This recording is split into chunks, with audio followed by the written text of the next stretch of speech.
Erev Tov. I have a fairy tale to tell you tonight. A true fairy tale. Hayo Haya. Once upon a time. It's a real fairy tale. I opened the internet one day. An ad appeared from a synagogue in Grand Rapids, Michigan. They were redecorating their shul. They were doing shiputzim. They had commissioned new mantles, me'ilim, for their many Torah scrolls. You could have all the old ones for the postage. What? I was incredulous. Once upon a time. If the internet can give you me'ilei Torah, Google must be God. You know what they look like. A small, elaborately embroidered slipcover. A velvet pillowcase with 2 round openings in the top, which allow the staves, the atzei chayim of the Torah, to come through. A mantle as a cloak. For many years, they all looked alike. Blue or maroon or gold velvet with a kind of yellow fringe. Their iconography was identical. A crown at the top, Keter Torah. The 2 tablets, the luchot of the law, in the center, flanked by 2 rampant lions. And below, a flowering plant. Below that, the dedication of the donor. All alike, siblings in the same family. When I saw the ad, I was incredulous. When they arrived and the open box lay on my table, I was overwhelmed by responsibility. Torah mantles normally have a great job, lifelong tenure, in a comfortable, even luxurious residence, a short working week, a few public appearances, 3 times a week on the average for an hour or 2, plus holidays. In procession, people throng them, sing to them. They're touched, they're kissed, they are adored. Respect and admiration, appreciation for their beauty. Is that a cool job, I ask you? When the Torah is read, they stand to the side in regal attention, like the guards at the gates of Buckingham Palace. They are then returned to the Holy Ark, to the Aron Kodesh, and remain in mute, silent isolation till the next occasion. The traditional mantle has no speaking role.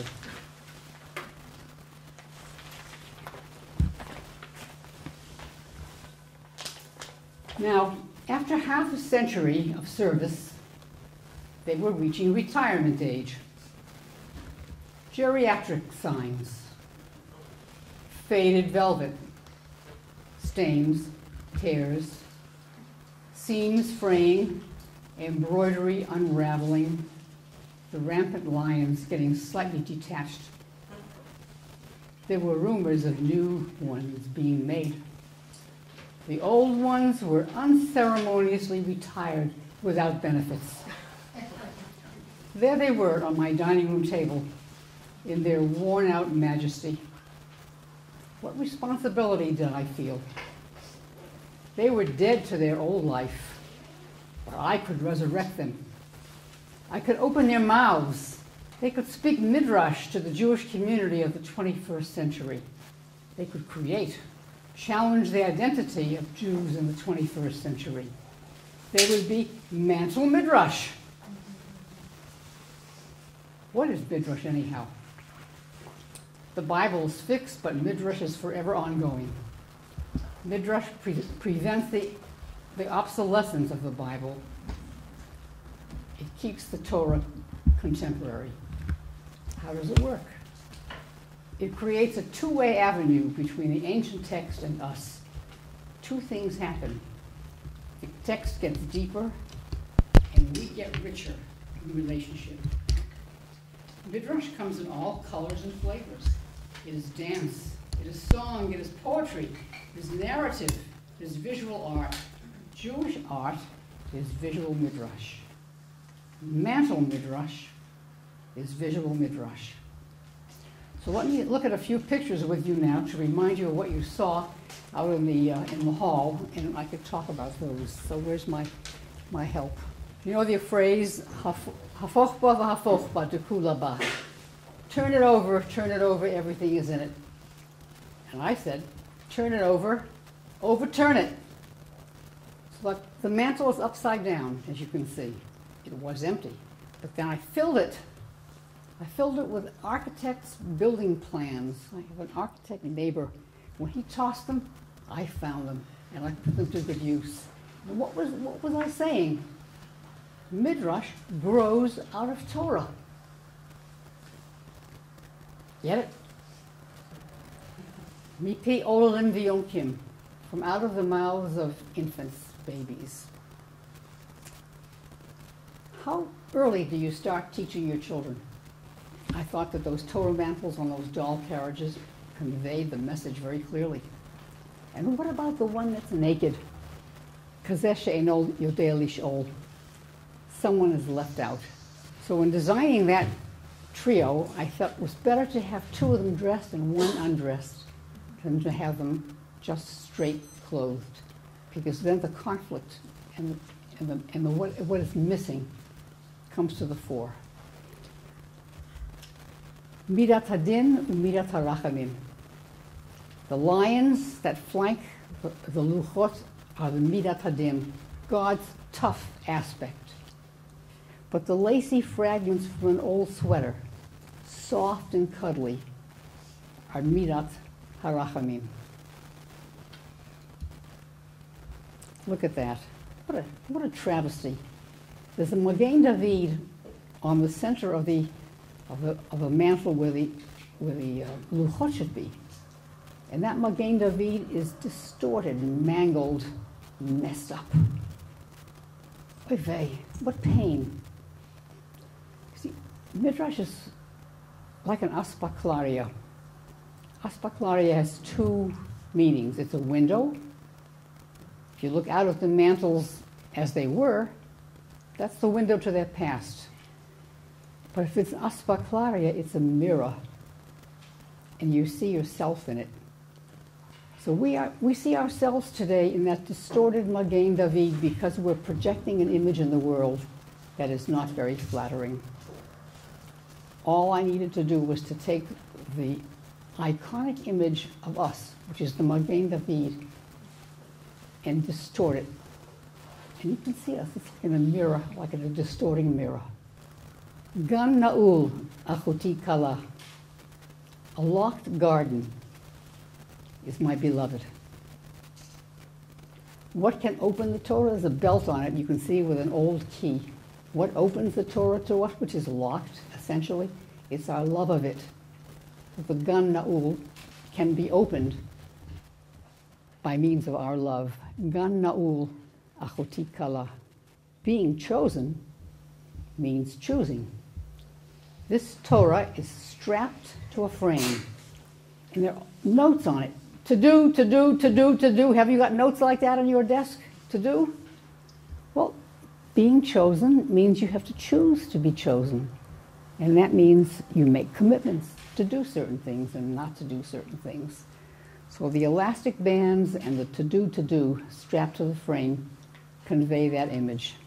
This poster from the Metropolitan Museum called Counterparts. It's a forest. And since we think of Torah as a tree of life, it seemed entirely appropriate for me to put the luchot on the tree with the trim of the mantle around it. We are counterparts. How about that? A mannequin, puppets, a Torah mantle hanging from strings to be manipulated. We, in all of history, forever and ever, to the good and to the not so good, we manipulate the Torah. Have you ever gotten a letter that says, if undeliverable, return to sender? These luchot are inside an envelope that says exactly that. If undeliverable, return to sender. So what does that mean? If the Torah is undeliverable, return it to the sender? Why is it called Matan Torah and not Kabbalat Torah? Because you could be out to lunch. You just might not be there to get it or not care about it. The maternal Torah, the lace collar on the Torah, and the nest with the wool in the baby in the nest. The Torah is nourishing us. And it's placed in an old car seat.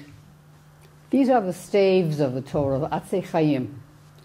And they're glued onto an old piece of leather that was part of a suitcase. And glued onto them are rusty parts of an old computer that I found in a field.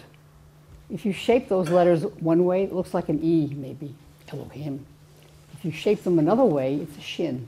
My association of this was the story of Rabbi Hanania, who was burned at the stake with the Torah scroll wrapped around him, and who cried out, "The parchment is burning, but the letters are taking flight."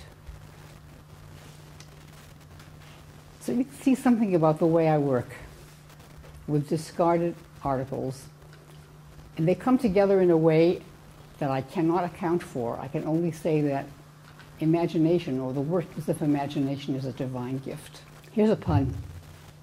Invested in Torah. The Torah is in a vest. Are we investing in it? That defies translation, but I'll be happy to hear what your version of that might be. In a garment bag. The garment bag came from our life in Richmond, Virginia, many years ago when Jacob bought his suits at Shevel's. And in the garment bag is the Torah. Easy fit, it says. Yeah, you believe that? It's an easy fit? Try it on. See what kind of alterations are necessary. And found and lost. Not lost and found. For many of us, or for the unfortunate among us, it was found and lost again. At the Jerusalem Theater, they evoked more response than any other exhibit, reported the curator, Noga Arad Ayalon, who first nourished my first exhibit there. And it was not all roses and champagne. The mantles were seen both as an aspaklaria and as a window. As the window, it was their past.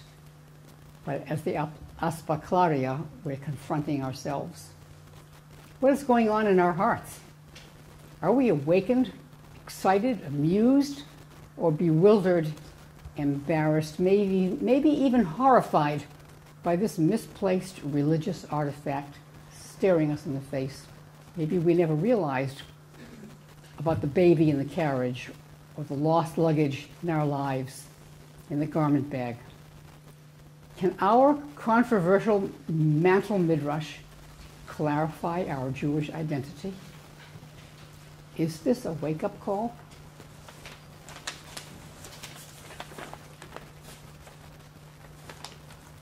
I yearned more than anything else to find a permanent home for these mantles, to create dialogue with students of Judaism and with Jewish students, to stimulate controversy. The art committee at the Schechter Institute, where I teach, was enthusiastic. I offered to support a gallery for ongoing exhibition and study.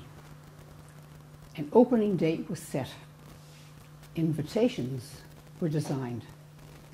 Then Rabbi Golinkin, the religious authority at the Schechter Institute, came to my home to tell me why he was canceling everything. He explained, the Halacha states, Tashmishei Kedusha Mignazim, ritual items connected with holiness that are no longer valid for that purpose must be buried or hidden away. My visual mantle Midrash was not Maalim B'Kodesh. It was to enhance holiness. On the contrary, it was Moridim B'Kodesh. It was diminishing holiness. Rabbi Golinkin's veto is this evening's gift for this venue. For these creative minds to grapple with the complexities of theology and art that we've been hearing this evening, of Judaism of the 21st century, with issues of halakha, because everything alive must be constantly evolving. Finally, a vignette about mortality, tmuta. We're all b'nei tmuta, a subject we probably think about on occasion when we're not hypnotized by smartphones. One of the chapters in Yehuda Amichai's autobiography is entitled, "The Times My Father Died."